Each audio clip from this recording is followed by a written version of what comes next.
This video covers Chapter 9, Section 9.1. So Chapter 9 is all about generating functions, and in this first video, we're just going to do some introductory examples, which means essentially we're going to look at how do we set up a generating function. It'll be a fairly short video. The next video will be very long, or a couple of videos broken into parts to cover all of section 9.2. 9.2 is where the bulk of your information will come from, which is what techniques are we going to use to actually utilize the generating functions that we come up with. So here is a typical generating functions question. How many ways can I make change for $1 using pennies, dimes, and quarters? Now there's a lot of different strategies we could use to go about solving this.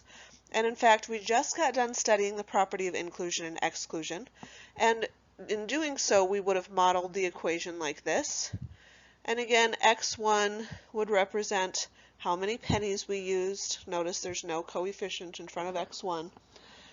X2 would be dimes. That's why we used 10 in front, because we would be multiplying whatever that value is by 10.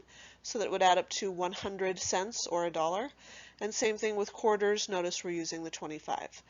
Now, we've done this before, and that works okay, but now we want to look at a different strategy that involves a generating function. So let's look at this same question now and try to write a generating function. So here's how we're going to model this. We're essentially going to create an expression for each of the things that we know, which is we've got pennies, we've got dimes, we've got quarters. So how could I model how many pennies I'm going to use? Well, and then notice in this case I'm using exponents here. I say I can use 0, 1, 2, 3, all the way up to 100. Now once I get up to 100, that of course would equal the $1 because 100 pennies is $1.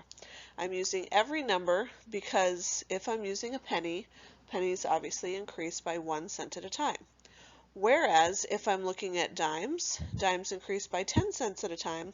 So notice I'm using 0 dimes, 10 cents, which is 1 dime but 10 cents, 20 cents, 100 cents, etc. And then with quarters, I just have 0, 25, 50, 75, 100.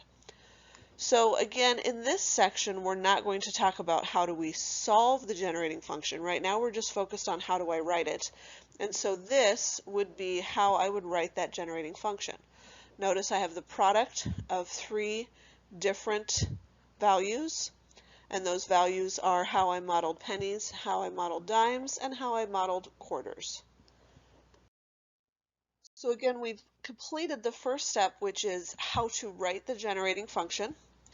And essentially what we would want to do, and it seems very time-consuming, we would want to multiply it out and find the coefficient for x 100, because that would be how many different ways I could make change for 100 cents, which is $1. And of course, multiplying it out, I would have to do a lot of the distributive property. And we can imagine how tedious and time-consuming that would be. So we're not going to have to do that because that would be ridiculous and not a time saver. So in the next section, we'll talk about different strategies for how to find the coefficient for x100, which is going to look like this. That tells us that we're looking for the coefficient for the generating function for x to the 100th power. So let's look at a different question that we can use generating functions with. Remember linear arrangement problems? We spent some time on these in our study of the principle of inclusion-exclusion. And they've given us some restrictions. So previously in a question like this, where we're saying essentially we have 4 integer values that must add up to 28, and we had something like this where we knew 2 of the values had to be at least 1, we would subtract 1, subtract 1, subtract 2, and we would continue this process until we were able to narrow it down and come up with the solutions. So what we want to do now is instead look at a generating function. So what I'd like you to do is see if you can write the generating function. Remember, essentially I'm going to have 4 values that are being multiplied, which represent the 4 different values that I'm adding to get to 28. So take a few minutes to try that before we go through it together, which means press pause right now. Try to write the generating function based on these restrictions. When you're ready, press play to see how you did. So let's take a look to see how you did. Here was our original function, essentially saying I'm adding 4 values to get to 28. If I model x1 based on the restriction that x1 had to be between 0 and 10, I'm simply listing the fact that I could have, and notice I've used 1 here. 1 is the same as x to the 0, and so it's correct either way that you write that. I can write it as x to the 0 or 1. And so essentially I can have 1 through 10. And notice I'm including every value from 1 to 10. For x2, greater than or equal to 12, so I've started at 12. Notice I'm going to stop at 28 because I'm not going to go past 28 because I know it has to add to 28. 3 and 4 should both be the same. They go from 1 to 9, so notice there is no x0 here because that would be 0 x3s. So there must be at least one of them, so x1 all the way up to x9, same for x4. And here are my 4 values, so my generating function is essentially the product of those 4, or notice I just wrote the last one squared since x3 and x4 were the same. Now again, we have no idea what this is going towards. We will, I promise you. For now, let's just focus on how do we write it. Remember that our answer would be the coefficient if I multiplied all of this out. If I had a death wish and wanted to actually multiply it all out, I would be looking for the coefficient in front of x to the 28th power. And again, this is how we write it to find that solution. So I've got some practice for you to do, starting with practice 1. And essentially, remember, all I'm doing is asking you to read the question, come up with a generating function, and indicate what coefficient are we looking for. So again, I encourage you to try these on your own. Don't just go through the answers with me. It's so much more helpful if you actually try these on your own first. So when you are ready, when you have tried this question, press play to see how you did. So we have a large bag of M&Ms, contains at least 25 of each color. In how many ways can I select 25 of these M&Ms? And it gives me red, orange, yellow, green, blue, brown. If I need at least one of each color, so here's a restriction, at least one of each color, an even number of green, at least 7 orange, and no more than 5 brown. So essentially the way that I organized it is I said, okay, I've got 6 colors. How am I going to write the expression for each color? So for red, and again, I'm selecting 25, so that end number can't be more than 25 on any of these. Notice on green, I stopped short at 24. We'll talk about that in a moment. And on brown, I stopped short at 5. So let's take a look at how I went about this. I know that I'm selecting 25 total. I need at least one of each color. So notice none of these have x to the 0 because I need one of each color. So that was the first thing I did. An even number of green M&Ms. So for green, notice here 2, 4, 6, 8, etc. all the way up to 24, which is why I didn't go to 25 because it's not an even number. At least 7 orange, so orange started at 7 and went to 25.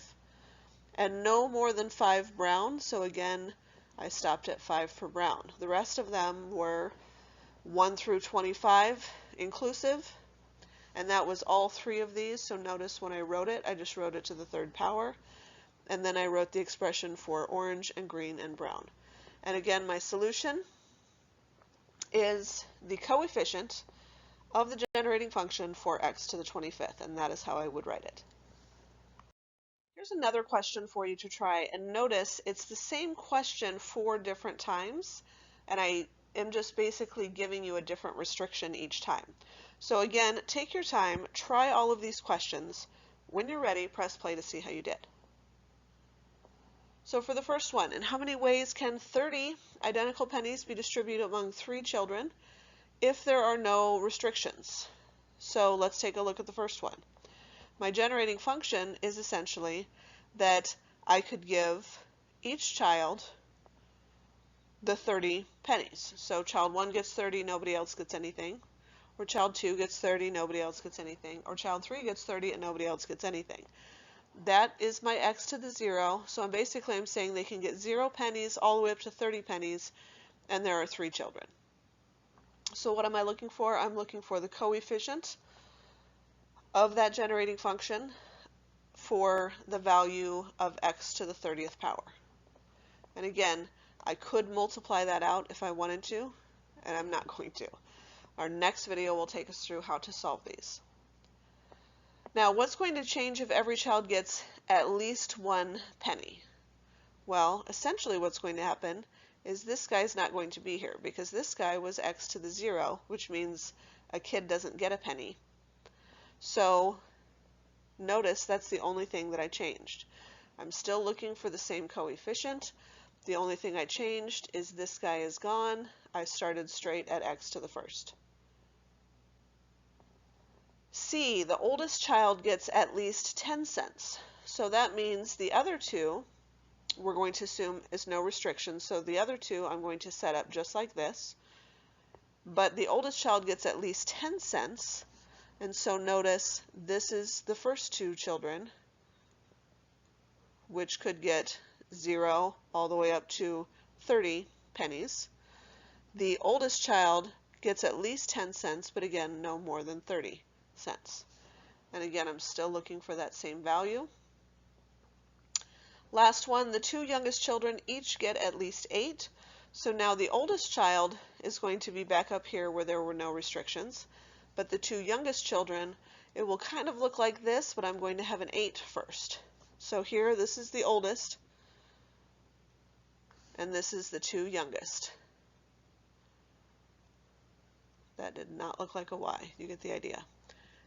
Youngest. Starting at 8 all the way up to 30, 2 of them. One last question for you to try. Again, try it on your own. When you are ready, press play to see how you did. So this one we're looking at 24 cookies. So that's going to be my final number for any of the expressions that I write. There are 3 children, so essentially I'm going to have 3 things that I'm multiplying. They each get an even number, so that's something to keep in mind. They're all getting an even number. They each get at least 2 cookies, no more than 10 cookies.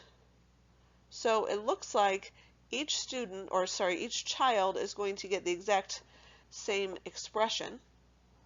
And that expression is that they have an even number, they get at least 2, so my first number is going to be x to the second, my second number x to the fourth, etc.